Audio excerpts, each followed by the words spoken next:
Bueno, buenos días, buenas tardes, buenas noches, según el momento en el que estén viendo este video. Mi nombre es Gonzalo Argiro, soy docente de la Cátedra de Teoría del Estado, de la Comisión 4. Lo que vamos a hacer con este video es tratar de seguir dándole continuidad al cursado de la materia. Vamos a abordar la unidad 9, que desarrolla dos temas que son centrales para la teoría del Estado, que son el liberalismo y el republicanismo.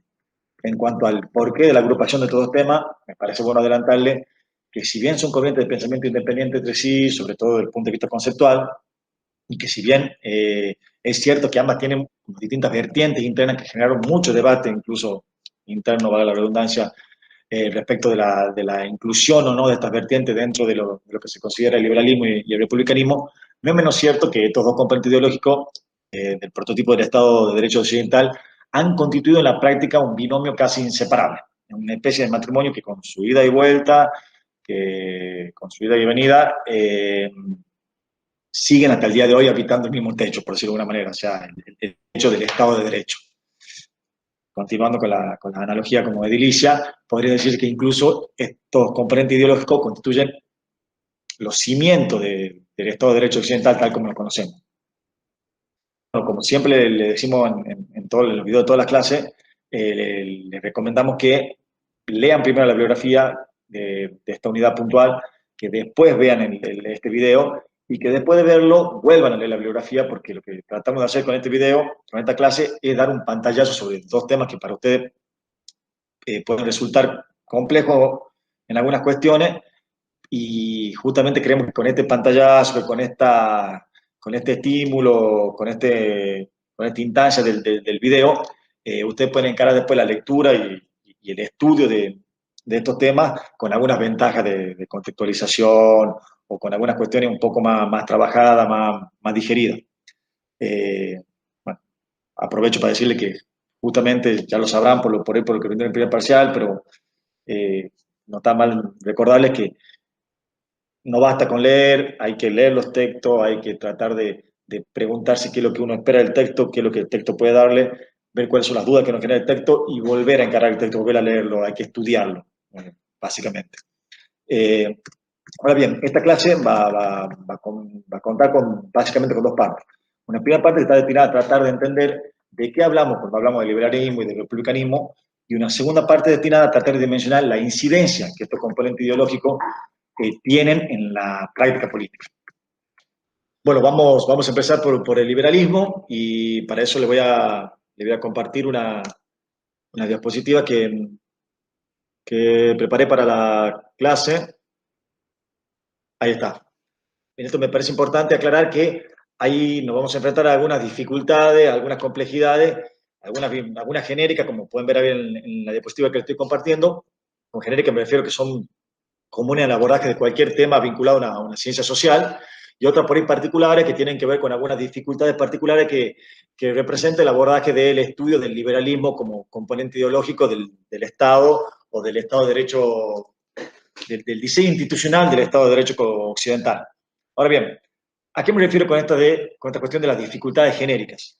Con dificultades genéricas me refiero a algunas cuestiones que ya venimos charlando durante el desarrollo del cursado, que pudieron ver de manera explícita o algunas veces de manera implícita en algunos de los videos que fueron subiendo los otros docentes, y tiene que ver con esto de la dificultad, una de las dificultades que representa el hecho de que el ser humano, que hace ciencias sociales, es sujeto y objeto de estudio a la misma vez.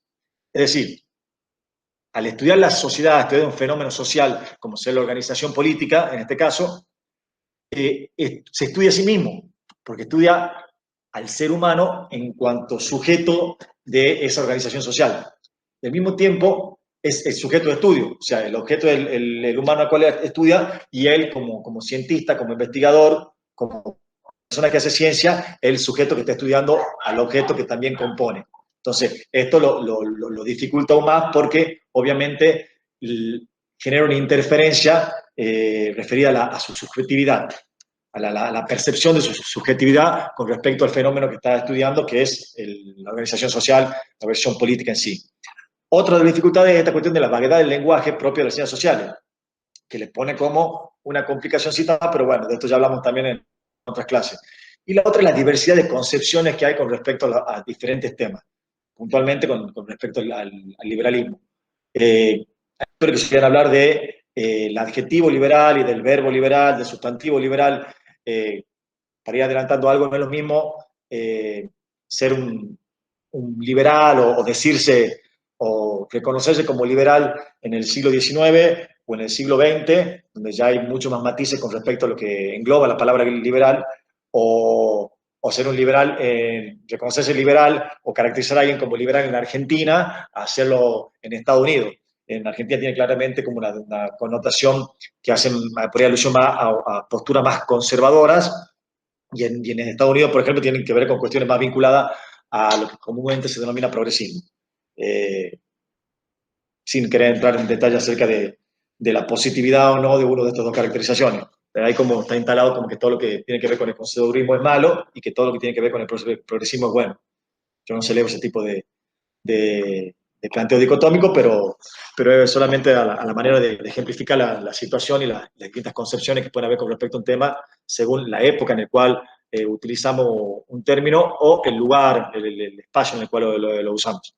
Ahora, con respecto a las dificultades particulares de este tema, bueno, el liberalismo es un concepto claramente polisémico, cuando quiere decir que puede tener varias significaciones, también vinculado a lo que hablamos con respecto a las concepciones, pero tiene como una mayor dificultad vinculada a esta cuestión, dado al abordaje multifocal que puede tener el estudio del liberalismo. No es lo mismo abordar el estudio del liberalismo de una postura o de un enfoque económico que hacerlo de un enfoque político o hacerlo de un enfoque filosófico. Los resultados que vamos a obtener son distintos, los matices son tan grandes que parecen ya diferencias y no matices, por lo cual tenemos que tener estas cuestiones a la vista cuando empezamos a abordar este tema. Y el otro es la construcción multivocal del pensamiento liberal. ¿A qué me refiero con esto de la construcción multivocal? No sé, cuando veamos por ahí otro componente ideológico del Estado como ser el socialismo, si bien hay varios autores que pueden ser referenciados, Marx a la cabecera, Saint-Simon, Orwell, bueno, muchísimos autores socialistas, es común o es más fácil, o por ahí tenemos como más incorporada esta cuestión de poder significar a uno de esos autores como el máximo exponente del pensamiento socialista. Por ejemplo, en este caso, Marx. Con el liberalismo esto es mucho más complejo. Es mucho más complejo porque hay una multiplicidad mucho más grande de autores que están como dentro de la familia de los liberales, algunos confeso, otros no, y eso hace que por ahí la dificultad de elegir a uno para poder tomarlo como parámetro de estudio de la temática, nos lleve al hecho de tratar de ir viendo las particularidades o las cuestiones, los componentes liberales que pueden tener distintos autores y tratar de ver cuáles son las cuestiones en común que tienen ellos para tratar de sacar como un pequeño esqueleto, una pequeña base del pensamiento liberal, que es una dificultad más, esta cuestión de la multiplicidad de autores que tratan la temática o que están identificados con la temática. Bueno, para poder superar estas dificultades, yo creo conveniente replicar el abordaje que hace el autor en el texto. Con esto me refiero a entender el liberalismo como un proceso cultural acumulativo, es decir, como una corriente de pensamiento que va adoptando ideas de otros movimientos culturales, movimientos sociales, movimientos artísticos inclusive. En este sentido, podemos decir que el liberalismo es heredero del Renacimiento, heredero o hijo del racionalismo, que está muy atravesado por el humanismo, que todas estas corrientes, tanto intelectuales como artísticas, que tienen una particularidad, y es el empoderamiento del hombre como actor, como hacedor de la cosa pública, como hacedor de la organización social. Creo que en esto tiene algo que ver, o hay como un primer puntapié inicial en Agustín, en aquello de plantear una ciudad del hombre, una ciudad de Dios, y como empezar a pensar en esto de escindir como dos esferas, una pública y una privada, una ciudad de Dios que como aquella vinculada a la esfera privada que tiene que ver con el culto de cada uno, con la espiritualidad de cada uno, y una esfera pública vinculada a esa ciudad del hombre, que tiene al hombre en cuanto protagonista del hacer social, de la organización de la organización de la sociedad. Ahora bien, como bien ven en el texto, el autor plantea que el liberalismo surge como reacción al absolutismo monárquico. Esto es así, es claramente así. Yo comparto totalmente esa idea y me parece muy positivo entender cuál era el contexto. En ese sentido me parece bueno y gráfico lo que plantea el autor al señalar que el feudalismo es como la máxima expresión de esa sociedad cerrada ante la cual reacciona el liberalismo, a la cual se opone el liberalismo, cerrada, pienso en qué sentido, tanto en el sentido de cerrada en una confusión total entre lo que es lo público y lo privado, no había esa separación ni siquiera teórica a la que hacemos alusión recién, y cerrada porque en cuanto a la participación política estaba reservada solamente para ese pequeño círculo de la nobleza, de la familia del señor feudal. La participación política era muy excluyente. Pero no solamente era excluyente, sino que justamente tenía niveles lo público y lo privado tenían niveles tales de simbiosis que era imposible diferenciar un ámbito del otro. Con esto, para graficarlo, o sea, me viene en la cabeza aquella película Corazón Valiente, en el cual, esto existió, ¿no? En el cual el señor feudal tenía derecho de pernada. Derecho de pernada que constituía en la posibilidad del señor feudal de tener acceso carnal con la mujer de una pareja que iba contra el matrimonio. Era como un permiso previo para que puedan casarse dentro de ese feudo. A esos niveles de confusión llegaba lo público y lo privado, y a esos niveles horripilantes, a esos niveles de opresión, llegaba el poder del señor feudal, bueno, y de los monarcas. Con esta pirámide, lo que queríamos representarles es justamente cómo podemos hacer más gráfico ese sistema de organización. La cúspide del poder estaba el monarca, el señor feudal.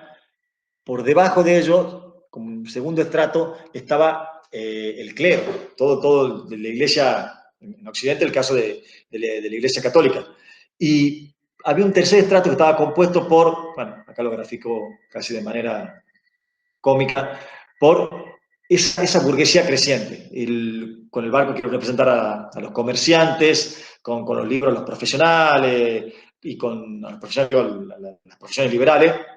Bueno, y con este simbolito ya del señor con sombrero, monóculo, pipa, a lo más acaudalado de ese estrato social creciente que era la burguesía, pero con una particularidad. Esta burguesía era cada vez más creciente, era cada vez más numerosa, pero ese poder económico que iban construyendo no se traducía en poder político. Seguían estando por acá, pero no solamente que estaban por acá, abajo, sino que aparte de estar abajo, no podían meter la cuchara en los temas públicos que eran los que definían estos, es decir, los que estaban en el techo de la pirámide, en la cúspide de la pirámide, es decir, lo que defendían el señor feudal, lo que definía el rey, y no podían meter la cuchara tampoco en esto, que era lo que pertenecía al clero, que era un claro influyente de las decisiones de esto, a través de la imposición, la presión o el monopolio que ejercía la moral cristiana, la moral católica en el caso de Occidente. Bueno, este grupo, la burguesía, reacciona ante esta situación, motivado por la necesidad de encontrar algún tipo de modelo de organización que justamente los habilitara a decir algunas cuestiones y que para habilitarlos les diera mayor libertad. Sin desconocer las motivaciones que puede haber tenido alguno de estos intelectuales o alguno de los integrantes de esta burguesía, las motivaciones humanitarias, igualitarias, que podían llevar a motorizar su lucha para el ascenso y el acceso a los debates de la cosa pública, no somos ingenuos y sabemos que también el máximo interés estaba vinculado con el interés económico. Necesitamos un sistema que se abra, que salga de esa cuestión cerrada y que les permita explotar las potencialidades que les mostramos en este nuevo mundo. ¿Por qué digo este nuevo mundo? Porque el mundo había cambiado totalmente. Hay un hecho que modifica totalmente el mundo. Yo creo que hay dos hechos. Uno es, primero, la caída del Imperio Romano, lo cual atomiza las pequeñas... los pequeños círculos, las pequeñas sociedades, las pequeñas formas de organización. Ya no había un imperio romano que definía absolutamente todo lo que pasaba en Occidente, sino que justamente por eso van creando todas estas monarquías y estos feudos. Había millones de organismos, millones de organizaciones más pequeñas y que se disputaban el poder y que comerciaban entre sí. Pero que comerciaban entre sí eran justamente los reyes, los señores feudales, y no hacían participar, no permitían que esos comerciantes puedan tener un intercambio económico libre con estas otras sociedades, con estas otras provincias, con estos otros principados, sino que siempre estaban limitados o restringidos por lo que disponían ese monarca, ese señor feudal, sin ningún tipo de intervención de esta burguesía que cada vez era más poderosa en términos económicos. Otro hecho que cambia el mundo es el descubrimiento de América. El descubrimiento de América abre justamente un nuevo universo de posibilidades económicas.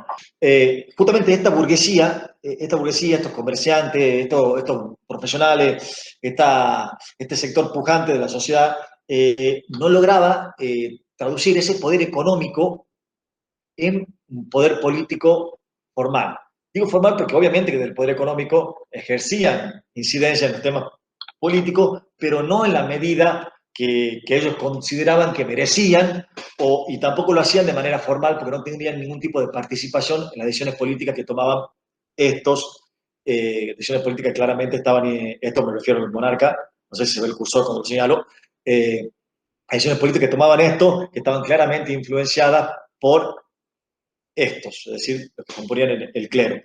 Esto, siendo una base tan grande, tan importante y con tanto poder económico, ellos sentían que no podían que traducir ese poder, como les dije, en un poder político efectivo. Ahora bien, esta situación se va haciendo cada vez más, o sea, esta disparidad en el poder económico y el poder político de forma que tenía, se hacía cada vez más grande a la luz de distintos acontecimientos históricos. Como súper relevante el descubrimiento de América. El descubrimiento de América abre un nuevo mundo de posibilidades económicas, un nuevo mundo de posibilidades comerciales que justamente estaban restringidas por esos sistemas cerrados de organización que tenían y que disponían estas personas que estaban acá, los monarcas, los señores feudales. Ahora bien, ¿qué podemos como ir sacando en limpio de esto? Algunas bases del pensamiento liberal. Estas son las bases del pensamiento liberal que señala ahí el autor en el texto, las tienen, son las mismas, pero vamos a como ir poniéndola en limpio o dando algún tipo de ejemplo que lo permita graficarlo de una manera más clara. Una ausencia natural de una guía moral positiva. Es decir, la ausencia natural de una guía moral positiva es decir, superamos esta cuestión del deber ser, superamos esta cuestión de buscar la forma de organización social ideal que buscaba Platón, esa cuestión de que el fin de la organización social tiene que ser la virtud. Superamos eso. ¿Cómo lo superamos? A través de el hecho como más drástico, obviamente, que son procesos que se van dando paulatinamente, pero el hecho drástico, la reforma. La reforma protestante viene a decirnos que cada uno, cada ser humano, cada hombre tiene la posibilidad de hacer su libre interpretación de la escritura. Y si tiene la posibilidad de hacer su libre interpretación de la escritura, tiene la posibilidad de hacer su libre interpretación de su moral religiosa. Y esto es un claro, o sea, un golpe, una estocada de casi una herida de muerte a ese monopolio de ejercicio de la moral pública que ejercía la Iglesia la Iglesia Católica en Occidente. Por eso podríamos tomar este hecho, la reforma, como un momento cúlmine en ese proceso de paulatino de secularización de la política que se venían dando en los últimos siglos. Por otro lado, bueno, como también ven acá, Otra base que señala el autor es la promoción de constituciones y de principios de derecho. Con principio de derecho, lo más gráfico es algo que ustedes ya estudiaron, el contractualismo. Esta corriente jurídico-filosófica que plantea la construcción de un orden social a través de un pacto, de un contrato voluntario por parte de los individuos. Otra vez, empoderando al individuo en cuanto actor del hacer del Estado, de la construcción del mismo y del diseño del mismo. Obviamente con todas las variantes que tienen cada uno de sus autores, eso vamos a ver un poquito más adelante. Y por otro lado, la promoción de constituciones. Esto ya es como un poquito más material, más empírico, ese proceso de constitucionalización que se da en Occidente, que termina de cobijar la idea liberal, el ideario liberal, tanto en su fase política como en su fase económica, y que termina de consolidar al liberalismo como un componente ideológico central, el preeminente, a mi criterio, de los diseños institucionales de los estados occidentales. Bueno, otro de las bases que señala el autor es la visión antropológica negativa. Esta visión antropológica negativa no es algo que inventa el liberalismo, por decirlo de alguna manera. El autor, como muy... Platón sostenía que esto, y justamente en base a esto, es que planteaba una organización ideal, virtuosa, pero depositada solamente en los sabios como constructores del quehacer político, de la arquitectura de la organización social, dado que la muchedumbre no podía, no sabía. Pero la particularidad que tiene por ahí esto es que se supera esa visión antropológica negativa. ¿En qué sentido? Con un optimismo histórico, o sea, un optimismo en el futuro histórico, un optimismo en el desarrollo. ¿Y en qué se basa ese optimismo? En un diagnóstico realista. Aceptar el interés individual como inherente del hombre. Ya superamos el deber ser. El hombre debe ser así, debería ser así, no debe pecar, no, el hombre peca, el hombre no es así, el hombre es egoísta. Aceptamos, entonces hacemos un diagnóstico realista, ya hacemos el hombre tal cual como es. Ahora, el fin que le va a dar el liberalismo, creo que tiene mucho que ver Maquiavelo, Hobbes, en esta cuestión de terminar de, de aceptar o de incorporar el realismo como un lugar de donde posicionarse. El fin, ¿cuál va a ser el fin de esa organización? Y el fin de esa organización no va a ser la virtud, no va a ser la virtud platónica, aristotélica, no va a ser la máxima realización del individuo. Va a ser básicamente un ordenamiento que permita explotar la potencialidad humana, pero explotarla sin un imperativo, desde la elección de cada uno de los individuos. Y esta es una de las grandes ventajas que tiene el liberalismo y creo yo una de las llaves de éxito del liberalismo. El que es más ambicioso podrá desarrollar su plan económico de acaudalar riqueza, el que es más espiritual podrá tener una vida contemplativa, el que es religioso podrá profesar la religión que quiera, tendrá libertad de acción, pero tendrá libertad de acción dentro de toda esa libertad que le garantiza el liberalismo como modelo político. El método tiene un método para llegar a ese fin, que es el racionalismo. Es la razón, bueno, justo cuando hacíamos alusión a que era un proceso cultural acumulativo que venía nutriéndose de distintos movimientos intelectuales, sociales y artísticos, creo que no hice alusión al racionalismo. Bueno, el racionalismo es el movimiento intelectual del liberalismo y es la razón la que va a venir a poner luz, justamente otro movimiento, el iluminismo, a iluminar toda la oscuridad o a iluminar esta negatividad sobre la visión antropológica del hombre y nos va a permitir a través de la razón superar estas dificultades y construir un mundo provechoso cada vez mejor. Tienen como un optimismo en el progreso, en el progreso constante, tanto los racionalistas como los liberales que forman parte de ese movimiento. Y teniendo como una variable de ajuste. ¿A qué me refiero con esto?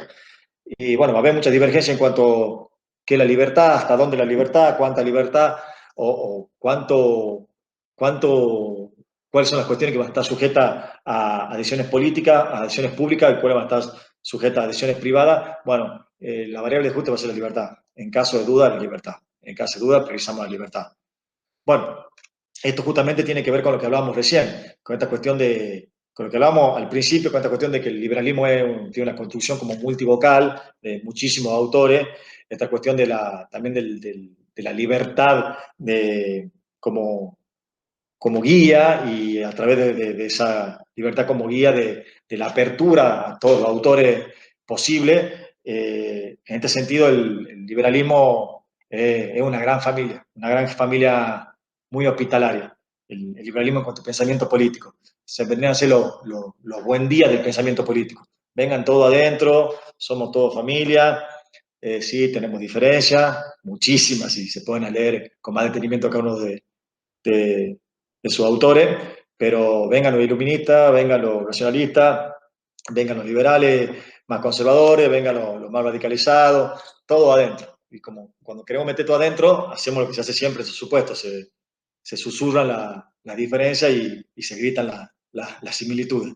Pero bueno, ahí van a ir viendo como algunos hechos históricos, la Revolución Inglesa, el habeas corpus también, como la Revolución Inglesa, bueno, como uno de esos movimientos sociales que van contribuyendo a la consolidación del liberalismo, el habeas corpus, como, bueno, justamente como una recepción de unos principios de derecho, ya puntualmente ya de un principio de un derecho positivo referido a un límite, a la arbitrariedad del poder, de las detenciones arbitrarias, un límite al Estado, una empoderación del individuo frente al Estado, frente a la organización, frente a quien ejerce esa organización. La división de poder es algo más, más por ahí más propio de Locke que de Hobbes. Pero bueno, van a encontrar esos matices tan claros en el texto y también están algo enunciados también en la unidad que vimos sobre el contractualismo. Kant y el Estado de Derecho lo mismo. Kant será dentro de estos autores contractualistas, junto con Rousseau, que tengan una visión más democrática del liberalismo, también haciendo poco de justicia, son en términos cronológicos los últimos dos de esto. Es entendible que no hayan podido prever algunas cosas o que hayan tenido otras preocupaciones, o no hayan tenido justamente otras preocupaciones más urgentes que eran las que tenían los autores previos. Pero bueno, esto está claro en el texto. En Kant vemos una presencia más fuerte del ideal democrático dentro del liberalismo, y en tal sentido del Estado de Derecho. Pero de ese Estado de Derecho en cuanto resultado, producto de una discusión democrática. Por eso Kant, a diferencia de Locke, va a postular, a presentar la idea de un liberalismo con una mayor participación popular. A diferencia de Locke, que estaba explícitamente a favor de un liberalismo con una participación más restrictiva. Locke sostenía básicamente que quienes pueden participar son quienes pueden hacer uso de la razón, pueden hacer uso de la razón quienes pueden cultivar el intelecto, pueden cultivar el intelecto aquellos que tienen tiempo para ello, tienen tiempo para ello aquellos que no enajenan su libertad, alquilando su tiempo a través de la sumisión al trabajo de otros, o sea, dependiendo de otros, vendiendo su fuerza de trabajo. Como vende su fuerza de trabajo, no tiene tiempo para cultivar su intelecto, como no tiene tiempo para cultivar su intelecto, no puede usar la razón, no puede participar. Básicamente, un racionalista lo dice así. En la misma línea estaba Tocqueville. Tocqueville sostenía que, otro liberal, vamos todos adentro de la familia liberal, Tocqueville sostenía que el sistema hereditario francés era ventajoso en comparación con el sistema hereditario norteamericano, porque el sistema norteamericano prevía la herencia para todos los hijos en paridad y el sistema francés solamente para el hijo mayor. ¿Y por qué esto es lo beneficioso? Según Tocqueville, porque ese hijo mayor, al no tener que trabajar, dado que era el único heredero, o a tener que trabajar menos, iba a tener más tiempo para cultivar su intelecto y por ende había mucho más posibilidad de que este sistema hereditario genere mayores intelectuales en Francia que el sistema hereditario norteamericano en Estados Unidos. Para que se da una idea más o menos de cómo iba esa dinámica de pensamiento. Bueno, otra breve aporte como para representar por qué esto de que Kant, en Kant está más presente el ideal democrático. Kant, a ver, haciendo como una analogía hegeliana, Kant veía en la voluntad general a lo universal. Y en el ejercicio del poder, en la práctica, es decir, en la ejecución de esa voluntad general por parte del gobernante, la voluntad general la determina el pueblo, la asamblea, el parlamento, y la ejecuta después el ejecutivo, el, el soberano. Él veía en la ejecución, en la puesta en práctica, veía al particular, al momento particular. Y, y bueno, sostenía que obviamente no se puede ir contra la voluntad general, justamente porque soy parte de ella, justamente porque de alguna manera la formé, entonces no puedo desobedecer la ley, no puedo desobedecer la ley, porque soy hacedor de esa ley. Entonces, la obediencia a la ley en cuanto autor de la misma, en cuanto a una ley creada democráticamente. Ahora, yo no soy necesariamente parte de la ejecución de esa ley, de ese particular que es el gobierno ejecutándola. Y como no soy parte, puedo criticarla. Entonces, incluso reconoce esta manera más robusta de participación, que es reconocer la posibilidad de criticar al gobierno. Por eso pues, sostenía esta cuestión de la libertad de pluma. Y bueno, ahí se vuelve como muy importante la libertad de prensa, la libertad de opinión, como otro de las características que van adosándose al pensamiento político liberal y que tiene como un gran apego y una gran recepción en Occidente, sobre todo en Norteamérica. Es como una cuestión muy ponderada de manera explícita por aquellos que se denominan los padres fundadores de Estados Unidos. Bueno, en esta diapositiva justamente vemos otra vez textos explícitos de la bibliografía. Eso creo que es un reconocimiento de la buena organización que tiene el texto, un texto simple. Creo que no van a tener dificultad en abordarlo. En estos subtítulos van como tratando de describir las distintas etapas que va evidenciando el movimiento liberal en ese devenir histórico, en ese proceso cultural acumulativo. Bueno, ahí vemos en el primer subtítulo cuando habla de liberalismo y economía de mercado, hace alusión al afán de lucro. Bueno, el afán de lucro, también lo dice el autor ahí, lo dice Lasky, creo que el autor cita Lasky, dice, no es nada nuevo. O sea, el afán de lucro no es nada nuevo. Es tan viejo como la humanidad, o por lo menos dice, existe desde que existe el excedente económico. Bueno, ¿se acuerdan cuando veían en aquella unidad, en el texto de Abel Medina, cómo surge el Estado? Que decía que planteaba que el Estado surgía, la organización social surgía a partir de la explotación de las tierras más fecundas, de las tierras linderas a los ríos, de las tierras fluviales. ¿Por qué? Porque esas tierras tan fecundas y el hecho de asentarse en un territorio determinado, de dejar de ser nómade, producía un excedente de la producción, que ese excedente debería ser administrado de alguna manera y que esa manera tendría que ser a través de la organización de un Estado. Bueno, el afán de lucro, según el autor, existe desde siempre, o por lo menos desde que existe el excedente de la producción, el excedente económico. ¿Cuál es la particularidad? Que ahora estos autores ven el afán de lucro como algo positivo, no como algo negativo, no como la codicia pecaminosa, como era visualizada en la Edad Media por esa moral cristiana restrictiva, sino como algo positivo. Después cita algo positivo que debe ser justamente explotado, utilizado, viene justamente utilizado. El utilitarismo hace gala de esto y de cómo tratar de usar de manera positiva ese afán de lucro individual, pero es viejo. Hay un poema que a mí me gusta mucho de Benedetti, que para mí me parece muy gráfico, gráfico en cuanto a esta cuestión de que el afán de lucro, el individualismo es casi natural. Benedetti dice que al extrañado del mundo y de sí mismo deja el recién nacido la caverna. Dice, lejos y cerca de la piel materna inaugura el candor de su egoísmo. Básicamente dice, el afán de lucro y el egoísmo existe desde siempre. Bueno, después ahí está Adam Smith, que es el autor como paradigmático en cuanto al lineamiento económico que va nutriendo al liberalismo. Adam Smith básicamente postula que no son necesarias esas restricciones que establecían el soberano, que son contraproducentes porque el mercado se autorregula.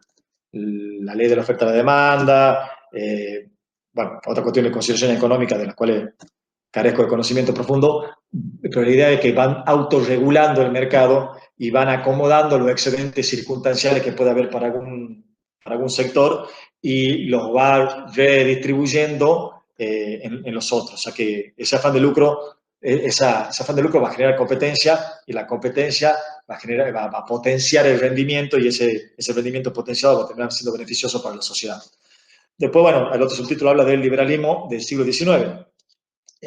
Bueno, justamente, ese liberalismo del siglo XIX queda marcado por algunas cuestiones que acá les pongo yo. participación política y el fantasma de Robespierre.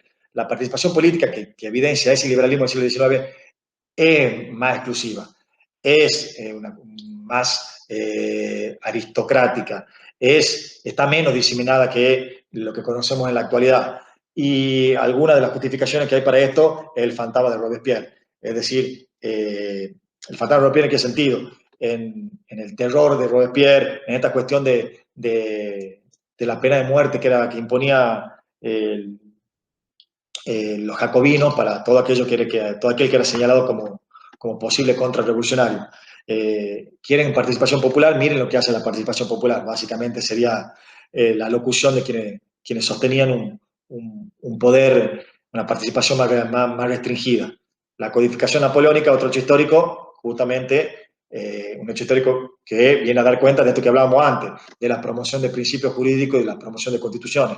Pero esta ya no solamente en el sostenimiento o en el robustecimiento de algunos principios, sino ya en la recepción normativa positiva a través de la codificación, una codificación que obviamente ampliaba los poderes, ampliaba los derechos de esa clase burguesa pujante. Bueno, el proceso constitucional norteamericano, que es como emblemático y es señalado como el más influyente en América, y bueno, como la materialización de esa recepción normativa, porque la recepción a través de un texto constitucional, que es la manera como más sofisticada de recepcionar una legislación. Bueno, otro título que es el liberalismo del siglo XX. Como pueden ver en la diapositiva, hay una serie de sucesos que van marcando como esta etapa del liberalismo. La crisis del 29, aquel Viernes Negro, viene como a poner en jaque aquella idea de la autorregulación del mercado. La Primera Guerra Mundial y sobre todo la Segunda, con todos los hechos aberrantes vinculados al odio racial, al odio étnico y al odio religioso, vienen a poner en jaque aquel ideal liberal de la libertad de pensamiento, de la libertad de culto, que este Estado liberal no solamente propugnaba, sino que creía consolidada. Y este es un gran golpe porque el pensamiento liberal no solamente planteaba la tolerancia de esas diversidades, de esas diferencias, sino que planteaba que esas diferencias eran fecundas, eran positivas, o sea que de la conjunción de esas diferencias se iba a alcanzar un resultado sinérgico, o sea, algo superador. O sea, plantear que incluso era bueno que existiera esa diferencia, porque de esas distintas posturas, de esos distintos puntos de vista, iba a surgir un resultado superador de esas diferencias de las posturas por separado. Entonces, era como un gran golpe al ideal liberal. Y por otro lado, bueno, la profunda crisis económica y social que trajo aparejada la Segunda Guerra Mundial, sobre todo, y el lado B de la Revolución Industrial. Eso nos pone de manifiesto, o sea, nos evidencia que cuando mirábamos esta pirámide, para graficar como la organización social de aquel primer momento de surgimiento del liberalismo, se había dejado de lado a un grupo bastante importante, el de los trabajadores. El de los trabajadores tanto rurales, como el de los trabajadores industriales, como el de la imagen ahí justamente de una mujer, del trabajo doméstico. Se había dejado de lado a la base más numerosa de la sociedad y que justamente era la base más perjudicada por esta crisis. Y este colectivo era justamente el sujeto político que el marxismo denominaba el proletariado, que era la víctima del Estado liberal, en términos marxistas. Era el explotado por el Estado liberal. Entonces, esta situación era muy acuciante para el Estado liberal y este sujeto político, el proletariado, la clase trabajadora, amenazaba con convertirse en el victimario de ese Estado liberal, en el sujeto político que iba a llevar adelante una revolución que iba a terminar por destrozar completamente el Estado liberal. Básicamente, ante esto, el Estado liberal responde de dos maneras. Por un lado, abandona esa máxima económica de autorregulación que parecía sagrada para el liberalismo, la autorregulación del mercado, y acepta la posibilidad de una interferencia del Estado en la economía, una interferencia moderada, pero una interferencia fin, que dejaba de lado esa máxima de que el Estado no se mete en el comercio. Y de esta manera trataba de regular y de redistribuir algunos de sus excedentes que supuestamente iban a ser redistribuidos o acomodados por la mano invisible esa a la que hacía alusión a Adam Smith. Eso por un lado, que es un cambio de timón muy grande para el liberalismo y es un cambio muy grande con respecto a ese liberalismo del siglo XIX, con respecto a ese liberalismo clásico, con respecto a este liberalismo del siglo XX. Por otro lado, responde atendiendo justamente a este cuarto colectivo, este que está acá abajo en la pirámide que habíamos, este cuarto estado, que habíamos hecho ilusión. ¿Y de qué manera? Por un lado, de manera formal, amplía el sufragio. Se deja de lado ese sufragio más bien censitario que era generalizado en el siglo XIX, en el Estado liberal del siglo XIX, y se amplía la participación a través de la ampliación de las personas que pueden elegir y ser elegidos. Bueno, siempre va a haber discusiones acerca de el alcance de esa ampliación. Siempre se va a estar luchando o siempre va a haber una visión como no contentativa respecto de esto. O sea, se puede más, se puede avanzar más. Pero lo cierto es que hubo un avance y que en términos políticos o en términos de construcción de poder fue eficaz para el Estado liberal. ¿Por qué? Porque legitimaba más accionar. Esta clase trabajadora ahora vota, ahora participa, entonces es hacedora. En cuanto a hacedora de la cosa pública, no puede desconocerla. De vuelta a esta cuestión del ideal de la obediencia al derecho en cuanto a construcción colectiva que veíamos en Kant. Y por otro lado, la otra respuesta que dio es a través de esa intervención estatal, que fue conocida como el keynesianismo, esa intervención estatal para tratar de redistribuir la riqueza, dio una mejora en la calidad de vida de los trabajadores. Eso que se conoció como el estado de bienestar. Y por otro lado también sentó en la mesa de las discusiones políticas a los sindicatos que con anterioridad eran mirados con bastante recelo justamente por esta cuestión de ser los principales, o presuntamente los principales impulsores de esa revolución socialista. Es como que lo mete adentro, lo pone dentro del juego, lo hace participar formalmente o participar más formalmente a los trabajadores a través de la participación directa del voto y la posibilidad de ser elegido, y por otro lado también lo hace participar más a los sindicatos en cuanto a representantes de este colectivo. Nos mete adentro, ya están adentro, básicamente ya son parte del Estado. O sea, vendría a ser la locución de alguien que quiere justificar esta modificación y esta nueva construcción del Estado liberal. Bueno, con eso creo que terminamos de ver el liberalismo, este pantallazo creo que le va a servir bastante, y como las distintas etapas, las distintas caracterizaciones que puede tener cada una de esos momentos históricos del liberalismo. Ahora podríamos pasar al texto de republicanismo. Con respecto a el artículo que tienen ustedes ahí en la bibliografía se llama La libertad republicana y su trascendencia constitucional. ¿A qué refiere este texto? Básicamente a esta cuestión de la que le hacía alusión al principio cuando presentaba la clase, que esta clase tenía dos partes. Una que iba a tratar de hacer un pantallazo sobre el liberalismo y sobre algunas nociones del republicanismo, y esta otra parte que tenía que ver con la implicancia práctica de adoptar estos ideales, el ideal liberal, o esta concepción de la libertad, o las distintas concepciones de la libertad, a la hora de discutir un tema público, un tema político. Y esta creo que es la parte que, bueno, por ahí me parece como más interesante.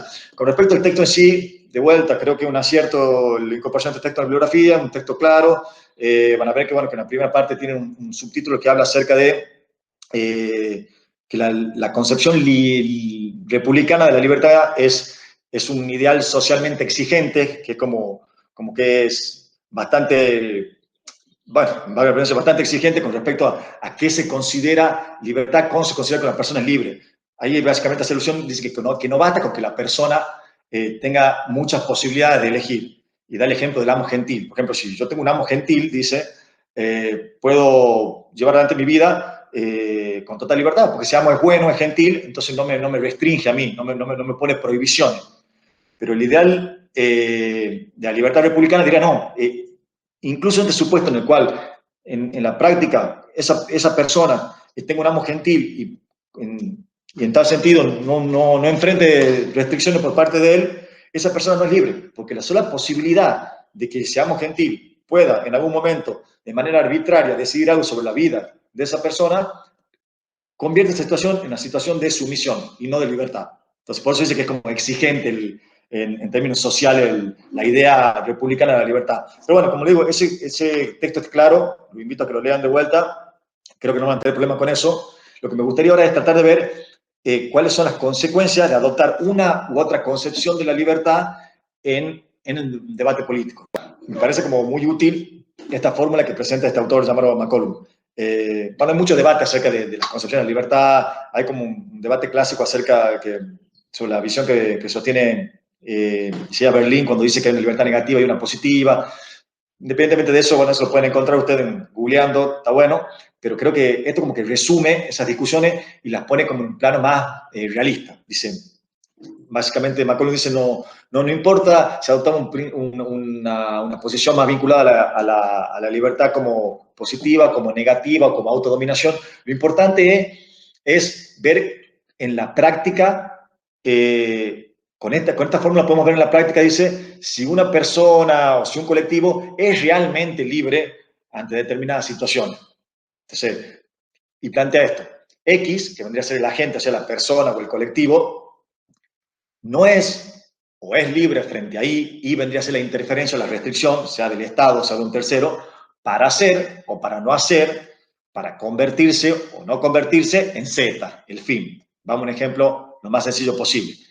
X es un estudiante de 18 años egresado del secundario. Entonces, ese estudiante de 18 años egresado del secundario que vive en San Miguel de Tucumán, para caracterizarlo de alguna manera, es libre frente a ahí, que vendría a ser la restricción o la interferencia del Estado, y en este caso sería, por ejemplo, la ley de educación.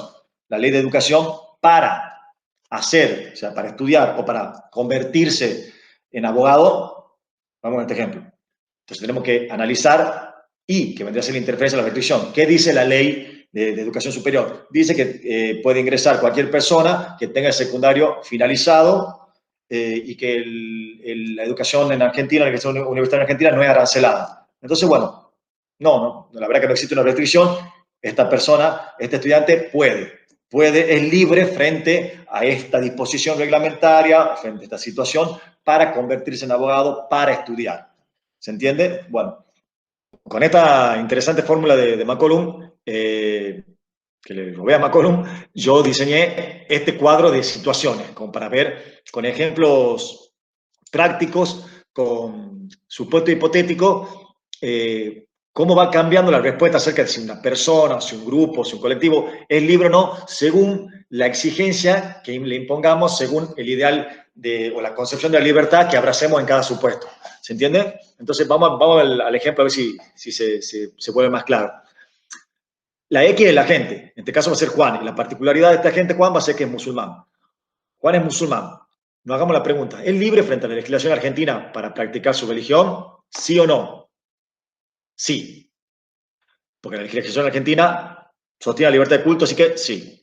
Juan es musulmán. ¿Es libre frente a la legislación estadounidense vigente para practicar su religión? Sí, de igual manera, la reglamentación normativa norteamericana defiende la libertad de culto, así que sí. Ahora, Juan es musulmán. ¿Es libre frente a la ley norteamericana, como dijimos antes? Sí. Ahora nos ponemos más exigentes y le sumamos, ¿es libre para practicar su religión? Teniendo en cuenta ahí la interferencia que puede representar la ley norteamericana y también los condicionamientos culturales y las prácticas institucionales de Estados Unidos del 2020, ¿es libre para practicar su religión? ¿Cómo se imaginan que puede practicar su religión un musulmán que viste sus ropas tradicionales y entra a un aeropuerto norteamericano? O que circunstancialmente, por la hora en que le toca rezar, tiene que rezar al frente del monumento de las Torres Gemelas. ¿Ven cómo ya empiezan a surgir algunas dudas porque abrazamos un ideal distinto de la libertad, una concepción distinta de la libertad?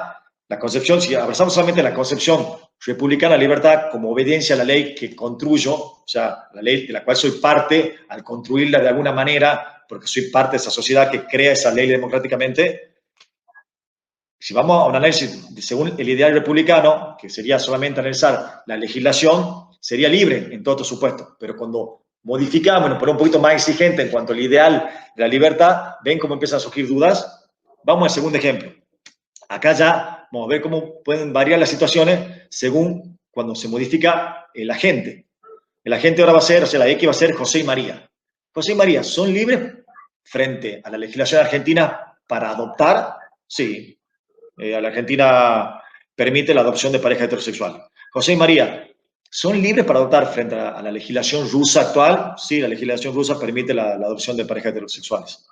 José y Pablo, una pareja homosexual, ¿son libres según la legislación argentina actual para adoptar? Sí, la legislación argentina actual permite la adopción a las personas homosexuales, las parejas homosexuales. Ahora, José y Pablo, ¿son libres para adoptar según la legislación rusa actual? Acá no hemos modificado el ideal de la libertad, hemos modificado la gente y ya vemos que la respuesta es distinta, o puede ser distinta. José y Pablo, ¿son libres para adoptar según la legislación rusa actual? No. La legislación rusa actual no permite que las parejas homosexuales adopten. Y vamos al último ejemplo. Y este ejemplo es tarea para la casa. Después en el campo le vamos a poner una pestañita en la cual le vamos a explicar cómo completarla, o sea, cómo mandarnos a nosotros lo que complete con respecto a este ejercicio. Pero el ejercicio es el siguiente. Juan, el agente, tiene 40 años. ¿Es libre frente a la legislación argentina para acceder a la presidencia? ¿Puede ser presidente Juan? Tiene 40 años, argentino. ¿Puede ser presidente? ¿La ley argentina le establece alguna restricción para ser presidente teniendo 40 años? Tarea para la casa. Juan, tiene 17 años. ¿Es libre frente a la legislación argentina para acceder a la presidencia? ¿La legislación argentina le establece alguna restricción a Juan, que tiene 17 años, para ser presidente? Tarea para la casa. Juana, tiene 40 años. ¿Es libre frente a la ley argentina, pero también frente a los condicionamientos culturales y las prácticas institucionales de la Argentina del 2020 para acceder a la presidencia? Acá volvemos a modificar nuestra concepción de libertad y nos ponemos un poquito más exigentes. No solamente tenemos en cuenta la ley, como nos indicaría el ideal de la libertad republicana, sino también las prácticas culturales e institucionales. ¿Es libre, Juana? Tarea para la casa. Juana, el último ejemplo, es trans, tiene 40 años. ¿Es libre frente a la ley y los condicionamientos culturales y las prácticas institucionales de la Argentina del 2020 para acceder a la presidencia? Tarea para la casa. Completen esto y nos lo mandan y le vamos a poner cómo hacerlo en el aula. Y como último, quería cerrar con esta imagen que me parece como muy representativa de lo que tiene que ver con la libertad, con la divergencia, con la diferencia. Y esta imagen y esta frase de Charly García, que dice: cada cual tiene un trip en el bocho, es difícil que lleguemos a ponernos de acuerdo. Un trip, un viaje, o sea, un viaje tanto porque venimos de algún lado y estamos condicionados por ese lugar del cual venimos, y porque vamos hacia algún lugar y por ahí vamos a lugares distintos, queremos cosas distintas. Entonces, cada cual tiene un trip en el bocho, es difícil que lleguemos a ponernos de acuerdo. Pero no sé si será como postulaban esos liberales clásicos, de que esa divergencia o esas diferencias son fundas. Yo creo que no siempre, no necesariamente siempre se obtiene algo sinérgico de esa diferencia, pero creo que lo que sí estoy seguro es de que esas diferencias son inherentes a la sociedad y van a estar siempre. Siempre vamos a tener cada cual un trip en el bocho y vamos a venir de distintos lugares y vamos a ir hacia distintos lugares.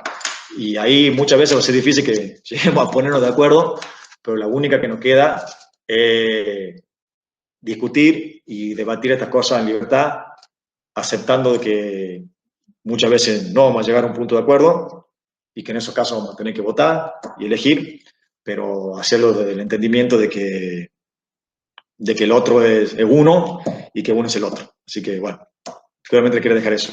Mucha suerte, espero que les haya gustado. Chao.